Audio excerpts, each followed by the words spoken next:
Hello student, मैं mister Krishna YouTube पे आप सभी स्टूडेंट का हार्दिक स्वागत करता हूं। जैसे कि हमने हिस्ट्री का क्लास स्टार्ट किया था और 5 क्लास हमने इससे पहले पढ़ा दिया है। आज मेरा छठा क्लास होगा और छठा क्लास होगा वाणिज्यवाद। वाणिज्यवाद मैंने कल पढ़ाया भी है और आज मैं पढ़ाऊँगा वाणिज्यवाद का भारत पे क्या प्रभाव पड़ा।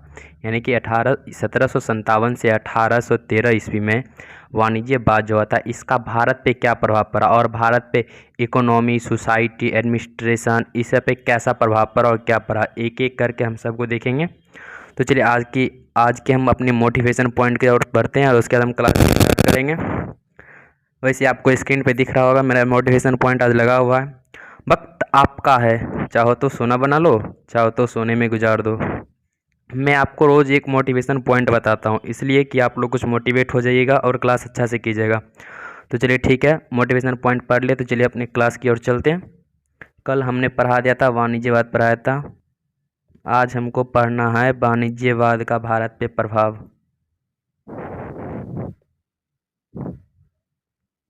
यस, तो चलिए चलते अपने क्लास की ओर। वाणिज्यवाद का भारत पे प्रभाव, कॉमर्शियलिज्म 1857 से 1757 से 1813 ईस्वी तक। तो चलिए देखते हैं भारत पर वाणिज्यवाद का क्या प्रभाव पड़ा, यानी कि वाणिज्यवाद का भारत पे प्रभाव क्या पड़ा। इससे पहले हम आपको वाणिज्यवाद क्या होता है, वाणिज्यवाद का अर्थ क्या निकलता है, वाणिज्यवाद किसी देश का फाइनेंशियल सिचुएशन कैसे ठीक होता है, आर्मी पावर कैसे उस देश पे डिपेंड होता है, ये सब मैंने पिछले क्लास में बता दिया है। वाणिज्यवाद का शुरू का क्लास कल का था, कल हम वाणिज्यवाद स्टार्ट किए थे और 2-3 दिन और वाणिज्यवाद चलेगा। देख, इसमें वाणिज्यवाद में भी हम बहुत सारा टॉपिक पढ़ेंगे। वाणिज्यवाद जैसे इस पर जैसे जितना नज़र आ रहा है कि वाणिज्य भारत पे प्रभाव, वाणिज्यवाद का किस पे भारत पे प्रभाव, भारत पे किस किस पे भारत पे प्रभाव, इफेक्ट ऑफ इंडिया में किस किस पे वाणिज्यवाद का प्रभाव पड़ेगा। तो पहला क्या आ जाएगा, इकोनॉमी पर, दूसरा होगा सोसाइटी पर,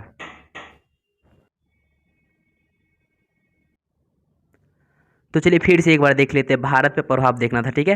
तो भारत पे प्रभाव किस पे, 3 टाइप्स पर है। इफेक्ट ऑफ इंडिया इस पे 3 पार्ट में पड़ेगा। पहला पार्ट क्या पड़ेगा, इकोनॉमी पे पड़ेगा। ये वाणिज्यवाद का जो है इसका क्या पहला असर इकोनॉमी पे पड़ेगा और दूसरा सोसाइटी पर पड़ेगा और तीसरा एडमिनिस्ट्रेशन पे पड़ेगा। क्या करेगा, तीसरा एडमिनिस्ट्रेशन पे पड़ेगा और दूसरा सोसाइटी पे और पहला क्या पड़ेगा, इकोनॉमी पे। तो इकोनॉमी में ये दो पार्ट पे इसका इफेक्ट पड़ेगा। इकोनॉमी, अगर इकोनॉमी में हम जाएंगे कैसे हो जाएगा, एग्रीकल्चर पर और इंडस्ट्रीज पे, यानी कि किसान खेती इस पे पड़ेगा और इंडस्ट्रीज यानी कि उद्योग, बड़े छोटे उद्योग उस पर क्या पड़ेगा, इसका प्रभाव पड़ेगा। तो हमको एग्रीकल्चर हम पहले देख लेते हैं, क्या करते हैं एग्रीकल्चर अभी देखते हैं। बारी बारी से एक एक करके हमको सबको देखना है, ठीक है। वाणिज्यवाद का क्लास 2-3 दिन अभी चलेगा, जैसे कल का क्लास में हम इंट्रोडक्शन दिए थे वाणिज्यवाद का, ठीक है। आज हम इंडिया पे प्रभाव बता रहे हैं और इंडिया में इकोनॉमी पे भी प्रभाव बताएंगे। क्या बताएंगे, इंडिया पे प्रभाव पड़ा, लेकिन इंडिया के इकोनॉमी पे इसका क्या प्रभाव पड़ा, ईस्ट इंडिया के द्वारा जो प्रभाव पड़ा इकोनॉमी एग्रीकल्चर पे क्या प्रभाव पड़ा, अभी हमको ये देखना है, ठीक है। तो अब हम देखेंगे वाणिज्यवाद का एग्रीकल्चर पे प्रभाव। उसमें ईस्ट इंडिया कंपनी का क्या उद्देश्य था, एग्रीकल्चर पे क्या उद्देश्य था और इंडस्ट्रीज पे क्या उद्देश्य था, कैसे इस दोनों पे इफेक्ट हुआ, कैसे इस दोनों पर प्रभाव पड़ा, कैसे इंडस्ट्रीज बंद हो गई, ये सभी देखना। तो चलिए अभी पहले हम क्या देखेंगे, एग्रीकल्चर पे प्रभाव देखते हैं। तो चलिए देखते हैं आगे। कॉमर्शियलिज्म का एग्रीकल्चर पे प्रभाव, क्या इफेक्ट। इसमें ईस्ट इंडिया कंपनी का उद्देश्य क्या था, ईस्ट इंडिया कंपनी का उद्देश्य था कि मैक्सिमम कर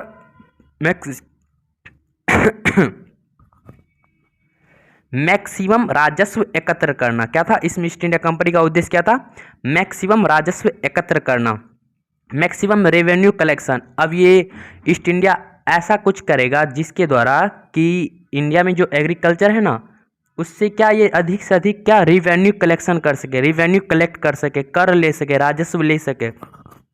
और ये राजस्व अब कैसे लेगा, इसके लिए इसको कुछ काम करना पड़ेगा। ये ईस्ट इंडिया कंपनी चाहेगी या तो एग्रीकल्चर के प्रोडक्शन में बढ़ा देगी, एग्रीकल्चर का प्रोडक्शन क्या करेगी, बढ़ा देगी, एग्रीकल्चर प्रोडक्शन क्या करेगी, बढ़ा देगी। अगर एग्रीकल्चर का प्रोडक्शन ये बढ़ा देती है तो पहले अगर कोई किसान 100 क्विंटल अनाज का उपजाऊ करता था, क्या करता था, 100 क्विंटल, अगर 25% इसको देना पड़ता तो कितना देता, 25 क्विंटल दिए, वैसे ही ईस्ट इंडिया कंपनी देता। अगर ईस्ट इंडिया कंपनी चाहती प्रोडक्शन को बढ़ा देती, अगर अब किसान 200 क्विंटल उपजाऊ करेगा तो उसमें पहले वो कितना था, 25 क्विंटल 25% से, अब ये 200 क्विंटल का फिर 25% कितना आ जाएगा, 50 क्विंटल। इसको ये बेनिफिट होता, लेकिन ईस्ट इंडिया कंपनी ये करने तो आई नहीं थी, इंडिया के प्रोडक्शन को बढ़ाने तो आई नहीं थी, इंडिया के एग्रीकल्चर पे ध्यान देने आई नहीं थी। उसको चाहिए तो था का उसको रिवेन्यू, अधिकतम से अधिकतम कर। वो इंडिया को थोड़ी सिविलाइज करने या अच्छा करने के लिए आई थी, उसको कुछ नहीं था इंडिया से लेना, सिर्फ उसको क्या चाहिए, मैक्सिमम कर चाहिए। अगर प्रोडक्शन को बढ़ाता तो उसको किस चीज़ पे ध्यान देना चाहिए, ईस्ट इंडिया कंपनी को किस चीज़ पे ध्यान देना चाहिए कि एग्रीकल्चर इंफ्रास्ट्रक्चर को बेहतर बनाना होगा। क्या करना है ईस्ट इंडिया कंपनी, क्या करना पड़ेगा, एग्रीकल्चर इंफ्रास्ट्रक्चर को बेहतर बनाना पड़ेगा। अब एग्रीकल्चर इंफ्रास्ट्रक्चर को बेहतर कैसे बनाएगा, पहले एग्रीकल्चर इंफ्रास्ट्रक्चर क्या होता है थोड़ा ये समझ लीजिए। वे साधन जो एग्रीकल्चर को क्या करे, बढ़ा दे, इसका मीनिंग ही यही निकलता है। एग्रीकल्चर इंफ्रास्ट्रक्चर का मीनिंग क्या निकलता है कि वे साधन, हाँ, एग्रीकल्चर इंफ्रास्ट्रक्चर, वे साधन जो एग्रीकल्चर को क्या करे, बढ़ा दे, उपजाऊ को क्या करे, बढ़ा दे, ये होता है एग्रीकल्चर इंफ्रास्ट्रक्चर को बढ़ा देना। लेकिन ईस्ट इंडिया कंपनी ये थोड़ी जाएगी, उसको अगर वो इसको बढ़ाना चाहेगी, उसको किस चीज़ पे ध्यान, फर्टिलाइजर, सीड, इस पे क्या करना, उर्वरक, इस पे क्या करना पड़ेगा, ईस्ट इंडिया कंपनी को ध्यान देना पड़ेगा।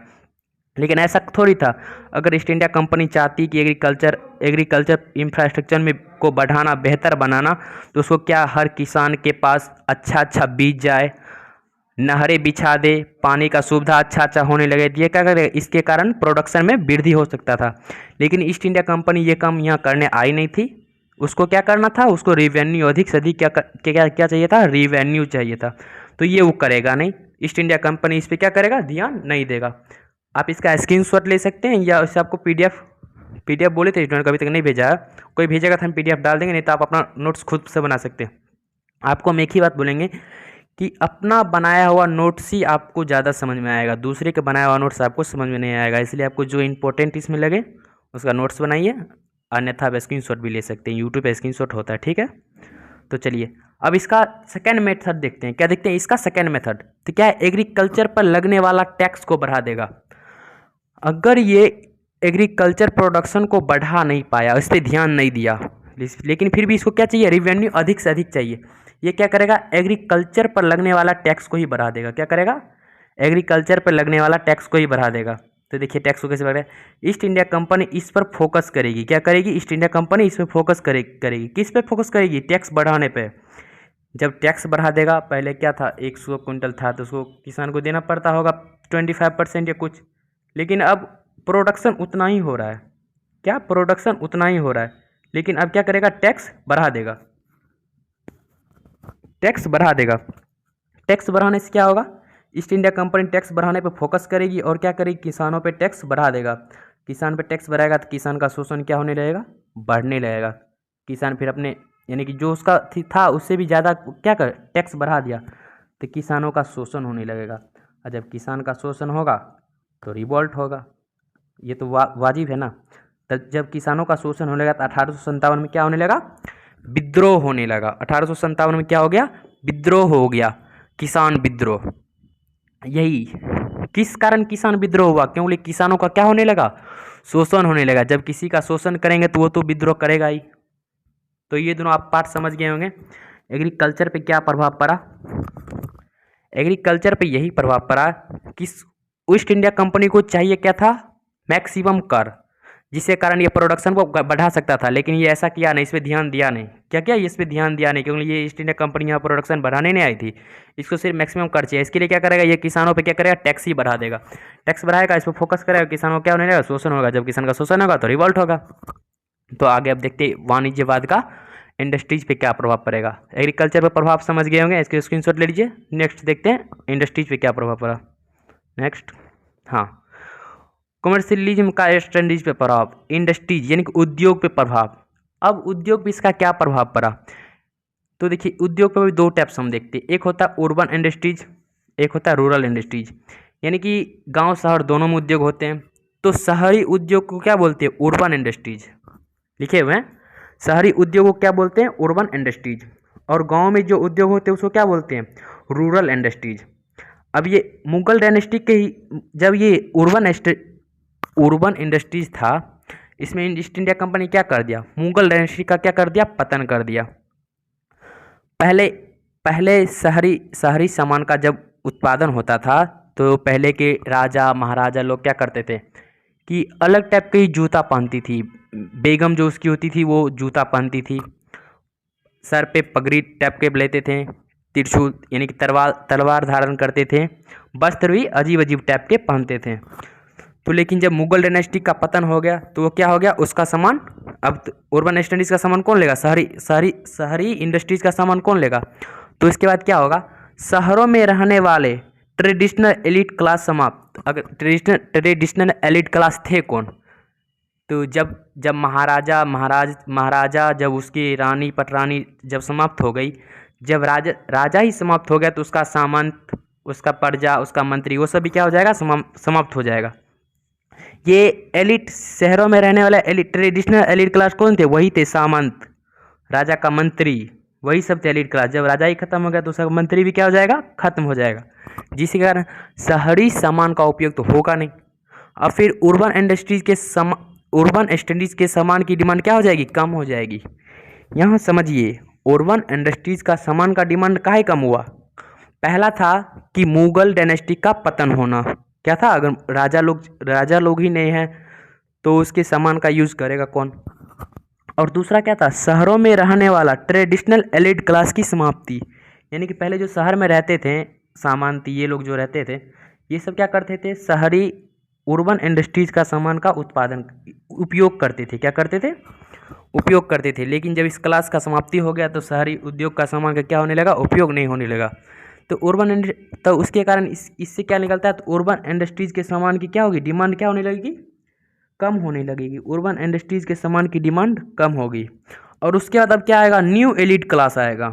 क्या आएगा, न्यू एलिट क्लास। तो ये होगा कौन, डॉक्टर, इंजीनियर, एडवोकेट, ये सब क्या होगा, न्यू एलिट क्लास।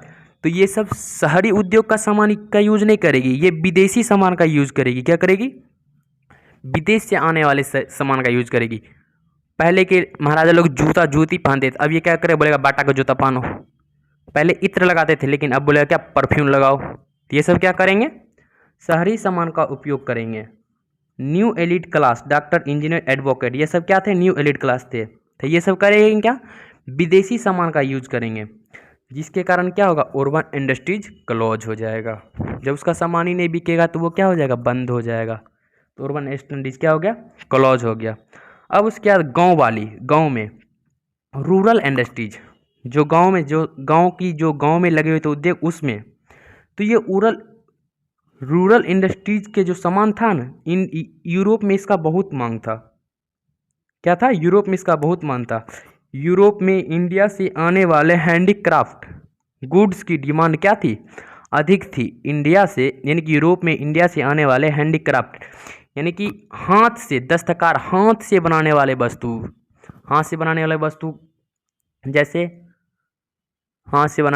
जैसे चाकू, लोहे की बर्तन, कुम्हार, ये सब क्या थे, हैंडीक्राफ्ट थे, हाथ से बनाने वाली वस्तु। इसकी डिमांड क्या थी, यूरोप में ज़्यादा थी।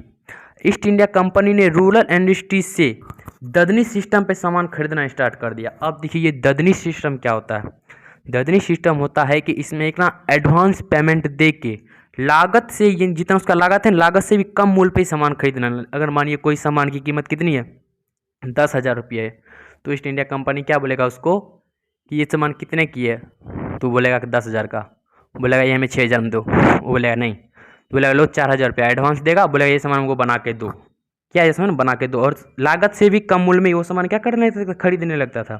तो यहाँ क्या लिखा हुआ है, ईस्ट इंडिया कंपनी ने रूरल इंडस्ट्रीज से ददनी सिस्टम पर सामान खरीदना क्या किया, स्टार्ट किया। इसमें क्या था, एडवांस पेमेंट, यानी कि लागत से कम कीमत पे, जिसका जितना उसका लागत है उससे भी कम कीमत वो क्या करने लगा, सामान खरीदने लगा। जिसके कारण क्या होने लगता है, लॉस। अगर लागत से भी कम कीमत पे कोई सामान खरीदेगा, क्या उसकी इंडस्ट्री चल पाएगी, नहीं चल पाएगी। जिसके कारण क्या हुआ, अंत में रूरल इंडस्ट्रीज भी क्या हो गया, क्लोज्ड हो गया।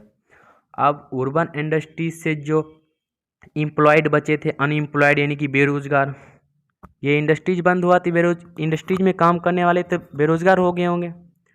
फिर रूरल इंडस्ट्रीज भी बंद हुआ तो इसका भी जो स्टाफ सर्वेंट, वो सब क्या हो गए, बेरोजगार हो गए। अब वो सब कहाँ डिपेंड हो जाएंगे, अगर कोई दिल्ली पंजाब में रहता था, बेरोजगार हो गया, गांव आ गया, बांग्लादेश में रहता था, बेरोजगार हो गया, गाँव आ गया, तो वो सब किस पे डिपेंड हो जाएंगे? कृषि पे। इसको आप कोरोना काल से समझ सकते हैं। जैसे पहले गाँव में 1 एकड़ ज़मीन थी और उसमें 5 भाई यानी कि 5 आदमी उसमें काम करते थे। लेकिन जब लॉकडाउन लगा तो क्या करें, गाँव शहर से भी जो 3-4 भाई शहर में थे वो भी क्या हो गया, गाँव आ गया। अब क्या हो, वही 1 एकड़ ज़मीन पे 5-6 आदमी की जगह पे 10 आदमी को काम करने लगा। तो सब अनएम्प्लॉयड क्या होने लगा, कृषि पे डिपेंड होने लगा। क्या होने लगा? कृषि पे डिपेंड होने लगेगा। चलिए, इंडस्ट्रीज पे कॉमर्शियलिज्म का क्या प्रभाव पड़ा ये भी आप समझ गए। एग्रीकल्चर पे क्या प्रभाव पड़ा ये भी आप समझ गए। विद्रोह, किसान का शोषण कैसे हुआ ये भी आप समझ गए। ठीक है, अधिकतम राजस्व एकत्र करना था ईस्ट इंडिया कंपनी का उद्देश्य, जिसके कारण क्या क्या उसने एग्रीकल्चर में टैक्स को ही बढ़ा दिया। टैक्स को ही बढ़ा दिया, प्रोडक्शन को बढ़ाता तो उसको एग्रीकल्चर पे ध्यान देना पड़ता, इसलिए उसने क्या किया, टैक्स को ही बढ़ा दिया। तो चलिए अब आगे हम देखेंगे कि वाणिज्यवाद का इकोनॉमी पर जो असर पड़ा उसको एक डायग्राम से देख लेते हैं। यानी कि सब क्या होगा, किसानों पर दबाव, यानी कि अगर यहाँ मानिए सब अनएम्प्लॉयड आ गए, कृषि पर सब डिपेंड हो गए, तो क्या हो गया, कृषि पर क्या हो गया, क्या दबाव बन गया। यानी कि कृषि पर क्या दबाव, कृषि पर पूरा दबाव बन गया। तो चलिए इसके बाद और आगे देखते हैं वाणिज्यवाद का। फिर एग्रीकल्चर, फिर ट्रेड, किसानों का शोषण कैसे हुआ, एम्प्लॉयड यानी सब किस पे, कृषि पे दबाव कैसे बना, किसान विद्रोह कैसे हुआ, पीजेंट रिवोल्ट। अब देखेंगे हम रिवोल्ट होने का कारण क्या है, एक डायग्राम से देख लेते हैं, समझ में आ जाएगा।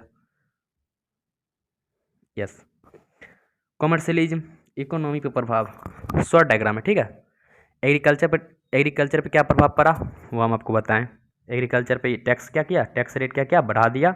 किसानों का क्या हो गया, शोषण हो गया। क्या हो गया, शोषण हो गया।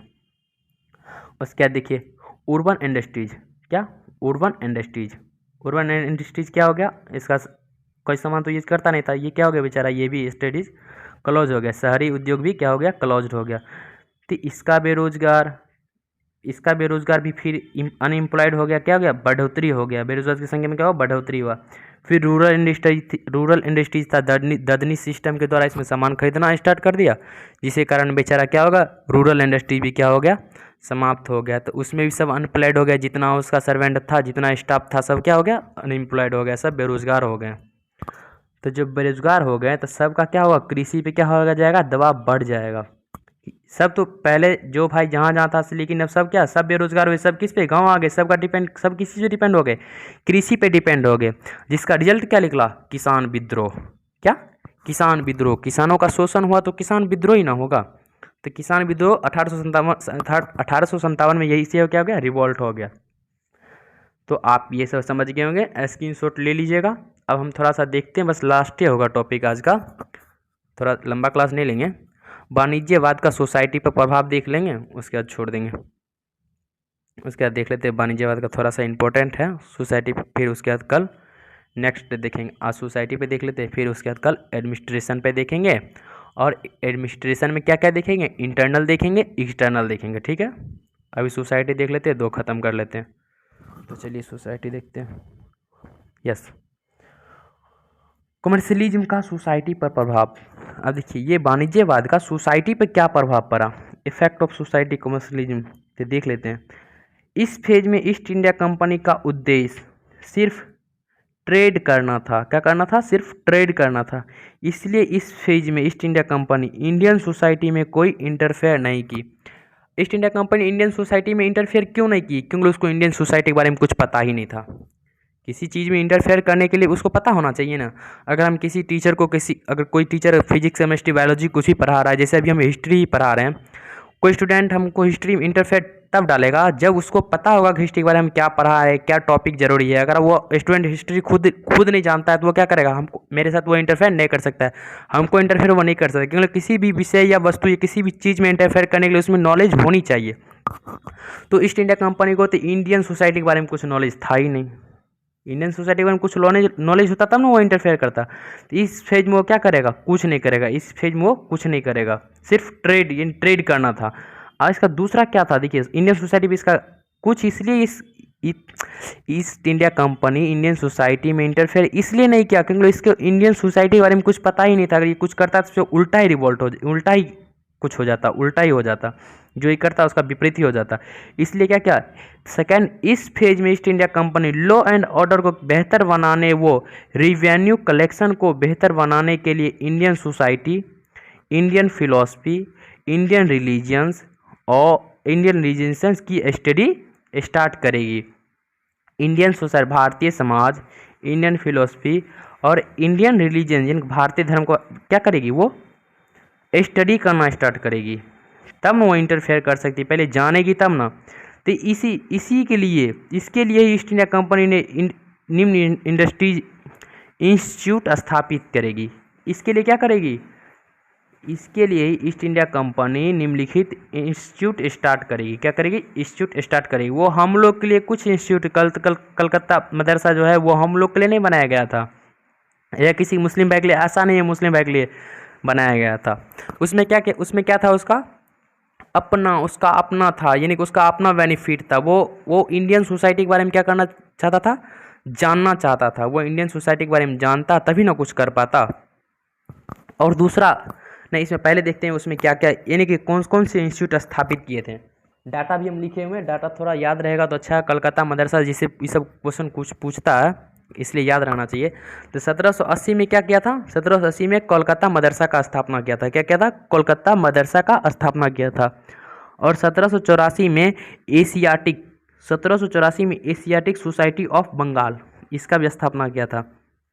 इसका एशियाटिक यानी कि 1780 में कोलकाता मदरसा का स्थापना काहे क्या, काहे के लिए उसका जो उर्दू का लिटरेचर है वो क्या करे, इंग्लिश में ट्रांसलेट हो सके, इंग्लिश में चेंज हो सके, कन्वर्ट हो सके। और 1784 में एशियाटिक सोसाइटी ऑफ बंगाल का स्थापना इसलिए किया क्योंकि हिंदू के लिटरेचर क्या हो सके, इंग्लिश में कन्वर्ट हो सके। और 1791 में संस्कृत कॉलेज और 1800 ईस्वी में फोर्ट विलियम कॉलेज की स्थापना किया था। इस समय क्या था, फोर्ट विलियम कॉलेज का स्थापना, इसमें फोर्ट विलियम कॉलेज भी समझ लीजिए।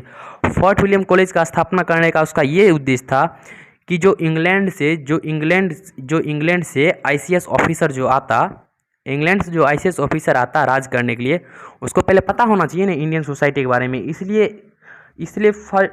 फोर्ट विलियम कॉलेज का क्या किया था, स्थापना किया गया था कि वो जितना भी आईसीएस ऑफिसर आएगा वो सब इंडियन सोसाइटी के बारे में पढ़े जाने, तब उसके बाद यहाँ शासन करता ना।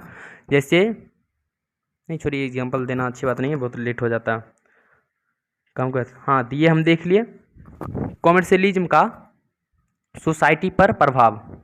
हम क्या क्या देखें, इससे पहले देखे थे हम इकोनॉमी पर प्रभाव में देखे थे, एग्रीकल्चर पर और इंडस्ट्रीज पर।